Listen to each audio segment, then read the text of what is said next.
How to keep Huddersfield alive? Part 1. I think they're still alive. I mean, there's more to life than Premier League football. Well said, my friend. Yeah. Excuses are coming out now. I mean, I started supporting the club when they were in League One. Okay. So back then, when someone tells me, hopefully one of them make it to the Premier League, I'm saying, I don't think so. Yeah. It was like a different universe away. Yeah. So it's just that we had a 2 regular season where everything just fall into place under David Wagner. Yeah. That brought us here. Yeah. And so why Huddersfield?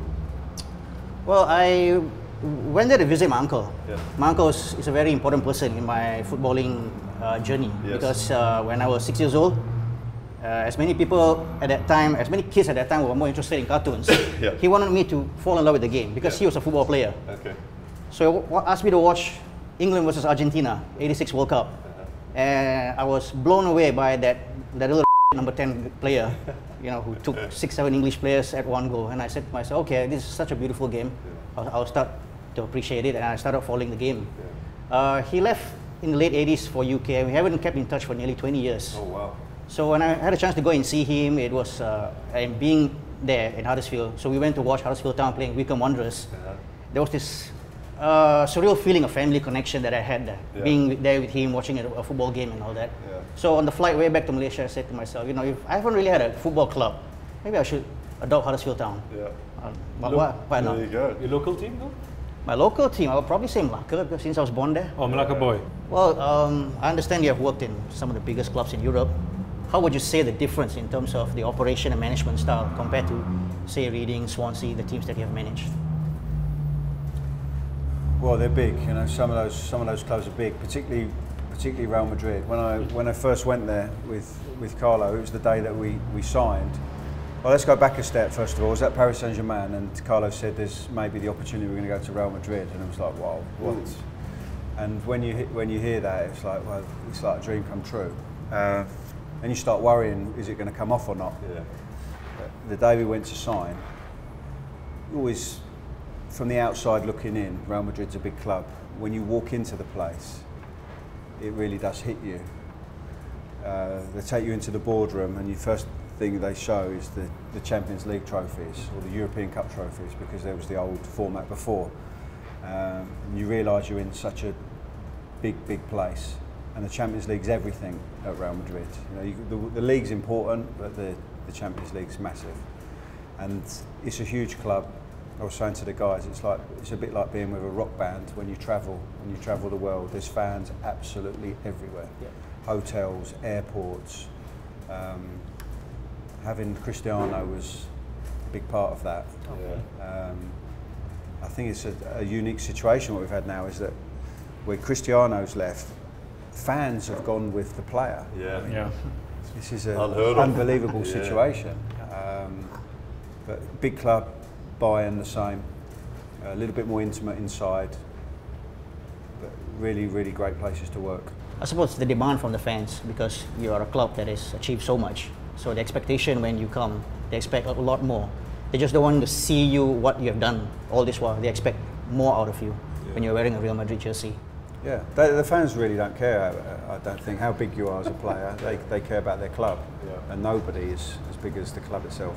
Are you surprised at how good he's been at Juventus so far? After his move, everyone was saying he's a bit too old, he might not get it done, he's past his prime.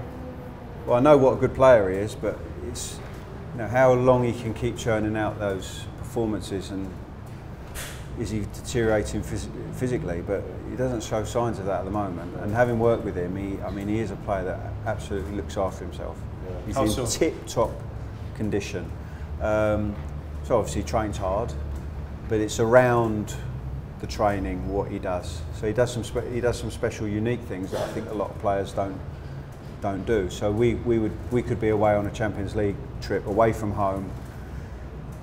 You've got the travel on the way back. Sometimes there's drug testing, so you're late, and you're getting back to Madrid. It can be 3 o'clock, 4 o'clock in the morning, and he'll be grabbing Pepe and Contrao and saying, "We're going to go an ice bath now," or "We're taking the physio and we're going to have a little bit of treatment because we need it," and that's 4 o'clock in the morning.